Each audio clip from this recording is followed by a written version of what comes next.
BJP ಉಚ್ಚಾಟಿತ ಶಾಸಕ ST. Somashekar ಮತ್ತೆ ಬಿಜೆಪಿಗೆ ಬರ್ತಾರೆ ಎಂಬ ಬಗ್ಗೆ ಚರ್ಚೆ ನಡೀತಾ ಇದ್ದು, ಮಾಜಿ ಸಿಎಂ ಬಿ.ಎಸ್. ಯಡಿಯೂರಪ್ಪ ಅವರಿಗೆ ಸುದೀರ್ಘ ಪತ್ರ ಬರೆದಿದ್ದಾರೆ. ಈ ಪತ್ರದಲ್ಲಿ ಮತ್ತೆ ಬಿಜೆಪಿಗೆ ವಾಪಸ್ ಕರೆದುಕೊಳ್ಳುವಂತೆ ಆಗ್ರಹಿಸಿದ್ದಾರೆ. ಪತ್ರದಲ್ಲಿ ಯಡಿಯೂರಪ್ಪ ಅವರಿಗೆ 13 ಪ್ರಶ್ನೆಗಳನ್ನು ಕೇಳಿದ್ದಾರೆ. ಇದು ರಾಜ್ಯ ರಾಜಕಾರಣದಲ್ಲಿ ದೊಡ್ಡ ಚರ್ಚೆಗೆ ಕಾರಣವಾಗಿದೆ. ಎಸ್.ಟಿ. ಸೋಮಶೇಖರ್ ಬರೆದ ಪತ್ರದಲ್ಲಿ, ನಾನು ಯಾವುದೇ ಆಮಿಷ ಅಥವಾ ಅಪೇಕ್ಷೆ ಇಲ್ಲದೆ ಕಾಂಗ್ರೆಸ್ ಪಕ್ಷಕ್ಕೆ ರಾಜೀನಾಮೆ ನೀಡಿದ್ದೇನೆ.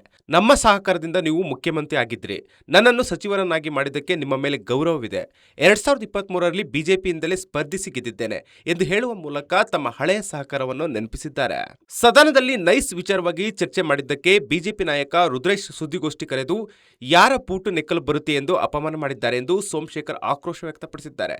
ಈ ಕ್ಷೇತ್ರದಲ್ಲಿ 6 ಬಾರಿ ಸ್ಪರ್ಧಿಸಿ 4 ಬಾರಿ ಗೆದ್ದಿದ್ದೇನೆ. ಇಷ್ಟು ಅಗೌರವವಾಗಿ ಮಾತನಾಡುವುದು ಸರಿಯಲ್ಲ ಎಂದು ಗರಂ ಆಗಿದ್ದಾರೆ.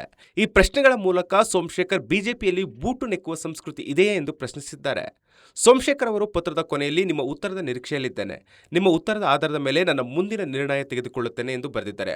ಒಟ್ನಲ್ಲಿ ಮತ್ತೆ ಎಸ್.ಟಿ. ಸೋಮಶೇಖರ್ ಬಿಜೆಪಿಗೆ ವಾಪಸ್ ಆಗ್ತಾರಾ ಅನ್ನೋದನ್ನ ಕಾದ್ ನೋಡಬೇಕಿದೆ.